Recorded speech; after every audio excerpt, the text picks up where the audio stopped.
So now we are actually going to transition to a panel so that we can have a conversation with our award recipients and we can talk with Tiffany about our insights around the public defense and legal system. So thank you, ladies, for joining me for this panel. Stacy, I'm going to actually start with you. Okay.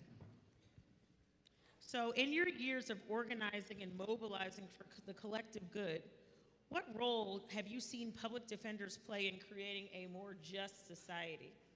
Well, before I do that, I want to make certain I say thank you to Jonathan Rapping, to Gideon's Promise, to Hezekiah Sistrunk, and also to whatever stylist had us coordinate our colors so appropriately.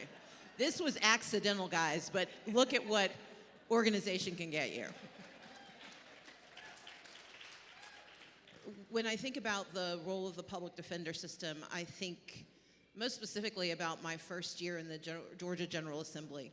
I was elected in 2006, started in 2007, and served on the Judiciary Non-Civil Committee. Basically, we were the committee for criminal law. And I had the opportunity to start working for free for Sarah Tatanchi and the Southern Center for Human Rights. Yes. One of our chief battles starting that year, and it continued, was fighting for funding for public defenders. When you have the responsibility to either pass or try to block laws that strip years away from people's lives for mistakes made, when the threshold for mistakes is low and the cost is so high, the only intercessor, the only arbiter that can start to balance the scales is the public defender. Judges have a set of laws they have to follow. Prosecutors have a job they're supposed to do, but public defenders have a single purpose, and that is to ensure that their clients are heard and seen, and that they do not lose their lives. They do not lose years of their lives. That instead they are seen every single day in that process as people. And when our public defenders are denied both the resources and the respect that they are owed, we diminish our democracy and we diminish our nation.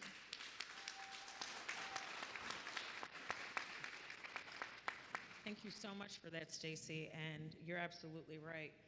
We need to make sure that we are giving a voice to the voiceless and that we are uplifting and creating systems for our public defenders to get the resources they need to protect the most vulnerable. Right now, we are going to watch a short video clip before we continue this panel. Used to having to pay $300 a month with that ankle monitor. And it's like, if he were wealthy and he could afford $300 a month, then he could stay out of jail. But because he's not, he can't. He has not been convicted of this crime. He's been charged with this crime. Period. He should be treated like he has been charged with a crime, not like he's been convicted of a crime. And he shouldn't have to sit in jail. This kid is in high school. He needs to get back in school. And if he's put back in jail, he falls even farther behind than he already was. He's so smart. So incredibly smart. That's him. He's just 17. Thank you. Dawn, I'm going to ask you the next question. You're celebrating the 10-year anniversary of Gideon's Army, a film that brought national attention to public defense, Gideon's Promise, and the systemic challenges of our legal system. Stories and narratives of the human condition have helped give context and perspective regarding all of our lived experiences. In what ways has this powerful tool been utilized to effect positive change? You know, I think one of the things I thought, so I'm a lawyer, I practice, but I practice corporate law. I was not a defense lawyer for indigent defense. And I think most people don't understand what lawyers do. And they don't understand the statistic that the overwhelming number of people who are charged with a crime plead guilty because they can't make bail and they want to get out. They don't understand that that our constitutional protections are not offered to the majority of people who are charged with crimes in this country. And so in making the film, the objective was to show, not tell. Because what we need, so you saw Brandy there, and she takes that case to trial.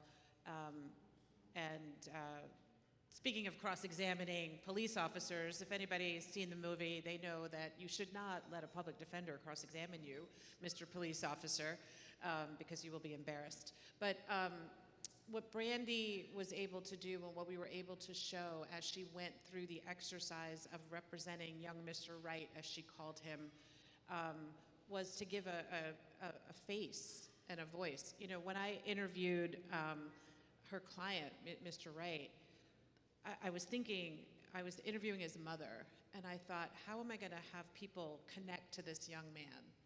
And so I asked her what you ask all mothers or aunties, and I said, tell me about DeMontes as a baby. And she says, oh, DeMontes was a very good baby. Now, there's two kinds of babies in the world. There's the babies that sleep and walk early, and they're good babies, and then there's the other kind. And DeMontes was a good baby. And she starts talking about him and showing, so we showed pictures of him as a baby. He was only 17 at this point, but we know that black men and boys are treated as if they are far older than they actually are, particularly when they're included in the criminal justice system. And so by the end of this film, you have people on the edge of their seats rooting for DeMontes, and they connected with him as a person. And I think we have too many, more people are locked up in America still than any other country. That is horrific, that is shameful.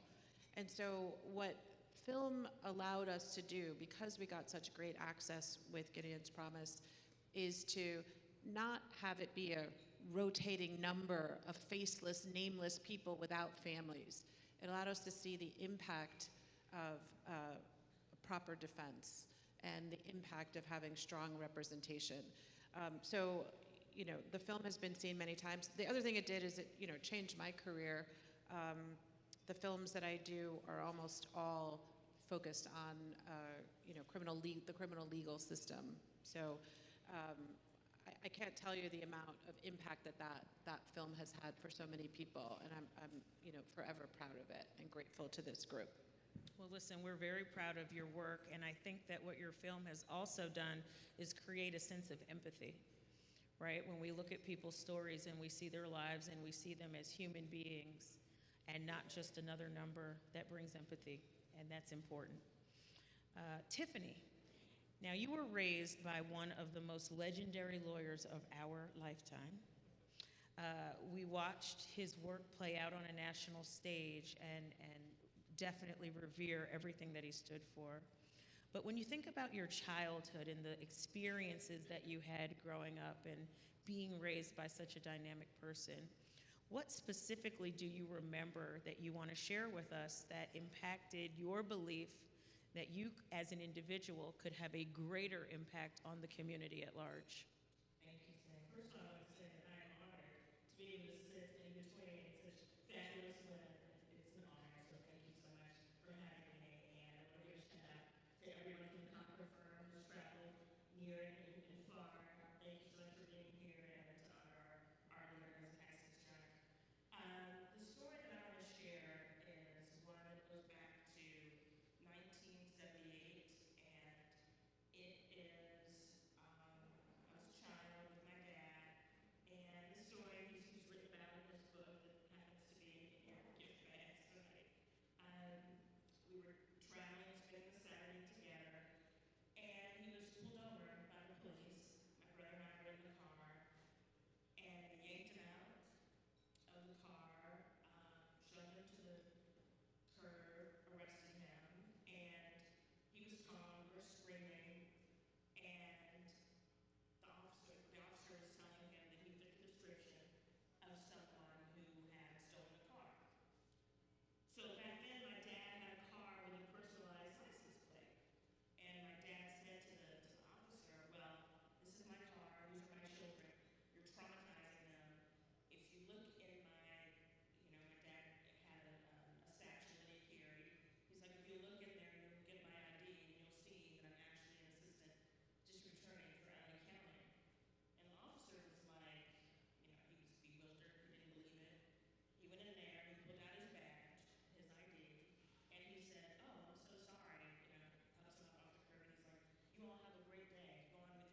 Thank you so much for sharing that. I don't think any of us knew that happened in your family, but I think what it reminds us is that this can happen to anybody.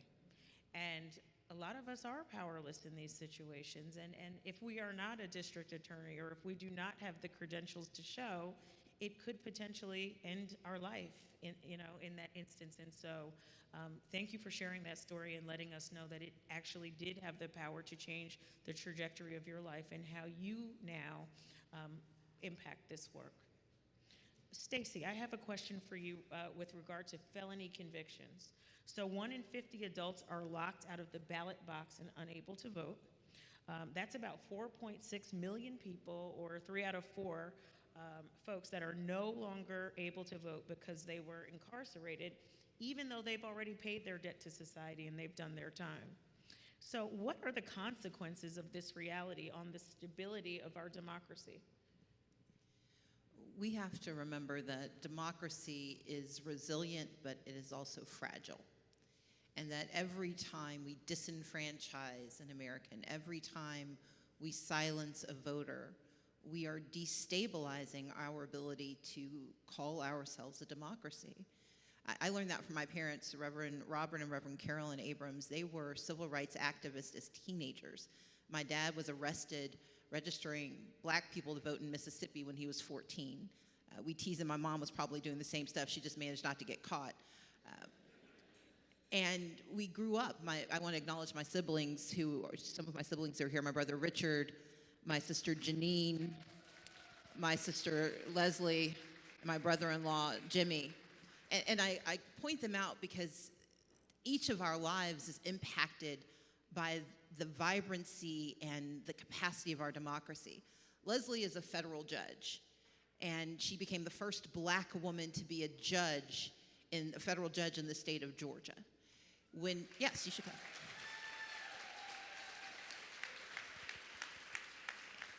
And she is married to my brother-in-law, Jimmy Gardner, who was wrongfully convicted, wrongfully incarcerated, and has spent his time since being released trying to help citizens understand their power. Not just those who've been wrongfully convicted, but those who simply believe that they no longer have a reason to be engaged.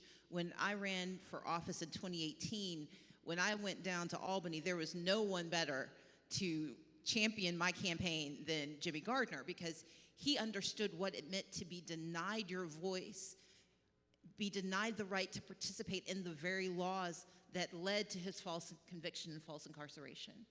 My brother Richard worked for years as a social worker with young people who simply could not be part of the change they needed because of mistakes they'd made.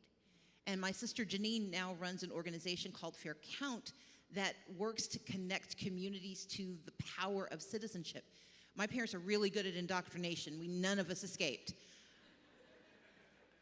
But what it means when 4.6 million people have been told that your citizenship is insufficient for participation, what we are telling them and what we are telling their children and their neighbors and their community is that your voice is only as important as we think it is. But democracy only works when we believe in our own individual power to be heard. The work that I do, the work I am committed to, demands that the disenfranchisement of those who have paid their debts to societies must stop. There are states in this nation that never strip your citizenship simply because you lose your freedom. And unfortunately, we live in one of the states that not only strips you of your rights, but makes it so difficult to reclaim those rights that you forfeit those rights. And it is the moment when people believe that it's not worth fighting to be heard that we have lost the thread of what democracy should be. And so I think for the work that Gideon's Promise does, the work of public defenders, it is democracy work at its most basic, because democracy isn't about casting a ballot. It is about having a right to be heard and to set the path of your future, to set the reality of the promise. And so I see it as an obligation, and I will tell you one of my favorite memories in the last few years was when my niece Faith, who's sitting over there, who's 16, and she can tell you exactly how many days until she turned 17, told me Not that she was excited about turning 18 because she was going to be, whatever legal means. It's when she told me she was excited to turn 18 because she'd be able to vote. It's when you connect your power to your voice. And the opposite is true. When we disenfranchise Americans, we disconnect them from their power, we disconnect them from their voice, and we devalue the democracy we should all be fighting for. Thank you. Thank you so much. Ladies and gentlemen, this concludes our panel, but let's just please give them another round of applause because this was simply dynamic. We saw history in the making tonight with these three phenomenal women, and I'd like us all to stand up and take a picture, please.